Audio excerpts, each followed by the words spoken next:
We hope you enjoyed that piece on Gus Kenworthy. He is biking across California over 500 miles to raise over $1 million for HIV and AIDS research. We'll have a link on our newsletter this week, and you can find it anywhere on our website as well.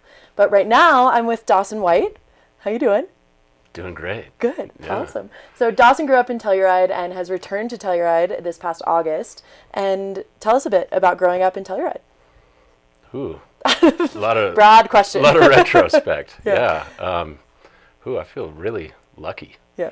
Looking back, like there's just so much freedom here, you know. And I've been in Chicago for the past 6 years, so it's polar opposites almost. Not much skiing there. No, not much skiing. So flat. Yes. And yet a great city. The thing is, it's just a big city. Yeah. So.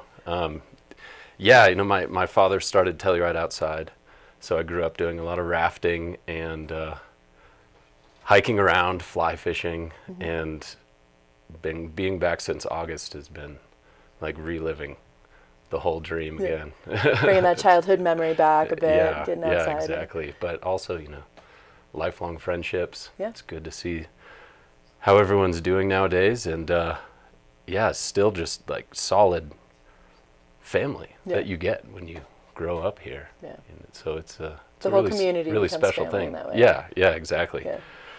Yeah. So you got to start in science really early on, and with the Pinhead Institute, in fact. Can you tell us a bit about your background? In sure. I went to college in Boulder, but my first summer I got an internship sort of out of the blue via Ramona Gaylord, and she asked what I was interested in doing, and at that time it was traveling, trying to go back to South America, and that was fun. So it was immediately a way through Pinhead to connect an interest in biology with a desire to travel and just do some more exploring of the world.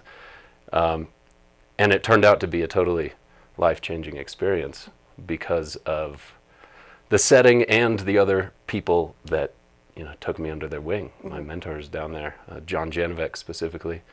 He's over in Pueblo now. And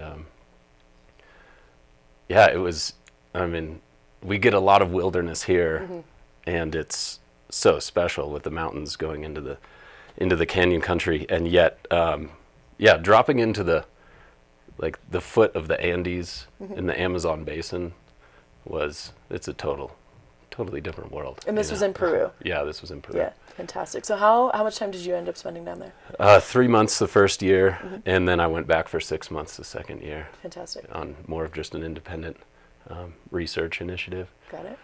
And while I was there, I was mostly just with a lot of Peruvian botanists. And, you know, John Janovic, my mentor, he was of course organizing, but he had a lot going on. Yes. So he was in and out, and we would go into the jungle every day and do a type of plant inventory method called a transect, in which you, sometimes it's a bit more systematic, and yet we were working our way through this one valley, and you stop somewhere and you run a 50-yard tape in a straight line through the forest and inventory, collect, document all the plants that were within 1 meter on either side of that tape going in a single direction.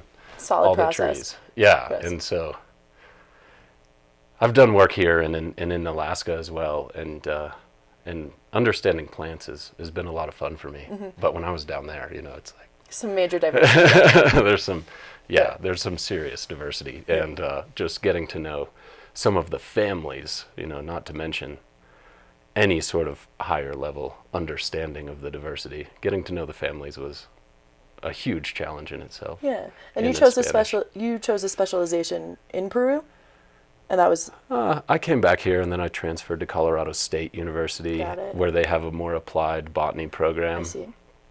And so I finished that up. But my primary interests sparking from that original internship were just our need to investigate and understand biodiversity, because in the tropics around the world, we still don't know how many plants are down there, which is surprising to me. You know, and then not to mention, more of my field of study, trying to understand how the processes, the evolutionary processes through time have shaped this diversity, and how different lineages of plants are diversifying through time, growing in size with more species, or undergoing a process of extinction, moving around the globe. Those are the types of investigations that really caught my attention, and that I did for my PhD, studying the coca family. Got it. And you just wrapped your PhD. You defended a couple weeks ago, correct? Correct. Yeah. I was back in Chicago, and it was defensible. Good. I've got one scientific paper out now on my first chapter, and in being back in Telluride, my primary job has been writing. Yes. And of course finishing the dissertation, but the actual products in the world of science are peer-reviewed scientific articles. So yeah, still got a lot of work to do with that. Yeah, but finding a home here in Telluride. Finding a home here in Telluride is pretty much at the top of the goal at this point. Yes. The agenda. Yeah. But that means getting a job here as opposed to going back into academia. No doubt. So what does that look like for you, as far as your goals for the coming months? Well, my first goal is to hopefully, I just submitted a proposal for a postdoctoral fellowship to stay here. Fantastic. But just work on the computer and finish doing all these publications on coca.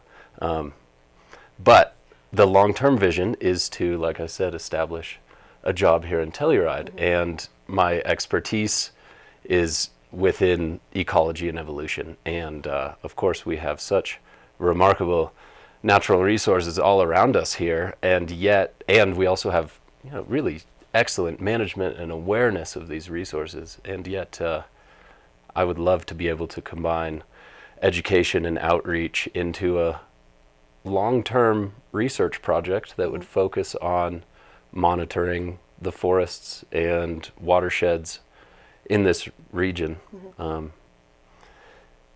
in a way that isn't really being done. We have applied science going on, in that people come in here, organizations come and they do conduct research in the sense that they are monitoring, just inventorying what's here, and yet there's not the next level of understanding sort of the process that is ongoing through time, and active processes that are shaping the vegetation. Right, and then education surrounding all of that as well. Yeah, and then, like me working with Pinhead, just I could be in a role to try and bring in students from the Telluride district in the region in order to do the work that's being done around here right now with these contract works. So, well, fantastic. It's amazing to see.